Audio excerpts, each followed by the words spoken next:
If you're listening to this, it probably means you lost someone, and maybe it feels like people don't fully understand. Because for some people, it's just a pet. But if you're here, you know it wasn't this, was your friend, maybe even your child, and what you feel right now, it's real. When it happened to me, I didn't try to hide from it. I looked at our photos and videos every single day, even though it was painful. I put us as my lock screen, even though it was hard to look at. And maybe you felt that too, wanting to hold on, even when it breaks your heart. Because something inside me felt like I shouldn't run away from this. I didn't want to forget him because that felt unfair. Like letting go of the pain meant letting go of him. I needed to face it, to go through it, not around it. I know this isn't the way for everyone. We all grieve differently. But if you feel this, you don't have to be ashamed of it. You don't have to make it smaller just because someone else doesn't understand. This mattered because they mattered. And there's something we don't really think about when we bring them into our lives. We don't think about the fact that their time here is so much shorter than ours.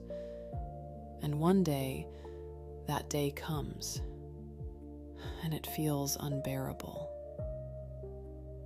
But I keep thinking that I would choose it again and again, every single time, even knowing how it ends.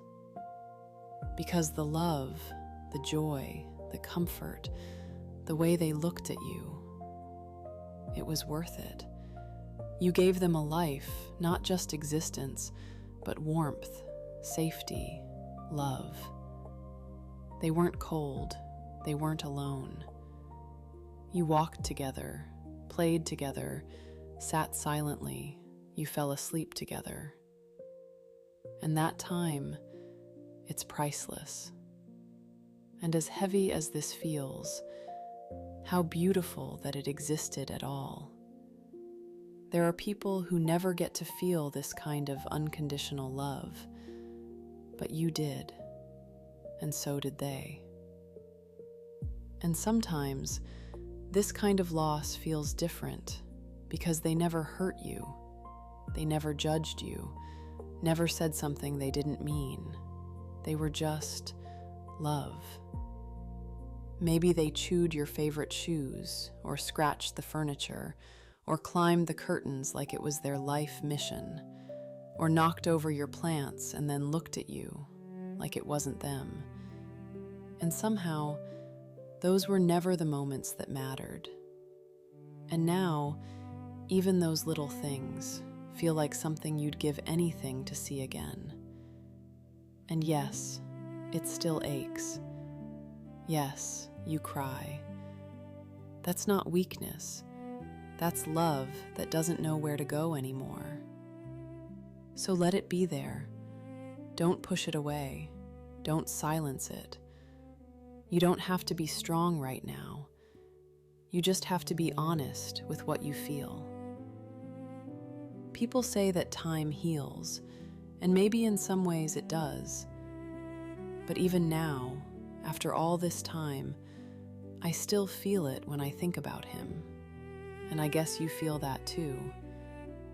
Sometimes I catch myself thinking that I would give anything just to have him back, to have him with me forever. And I think that's okay, because that kind of love doesn't just disappear. It stays. It becomes a part of you. And maybe, with time, something very quiet changes. Not the love, not the memory, but the way it lives inside you. Because I remember there was a time when I couldn't look at him without breaking down. And now, when I look at his photos, I don't always cry anymore. Sometimes I just feel grateful. Grateful that he was here. My little one, my sweet little soul. that I got to love him and be loved like that. And one day, you'll feel that too. Not instead of it, but together with it. And when that happens, it won't mean you forgot. It will mean the love found a softer place to live. And you'll realize you were both among the fortunate ones to have a bond like this, to bring love and joy into each other's lives. And that emptiness will slowly be filled again with love, with gratitude, and with the memories of how lucky you were to have them.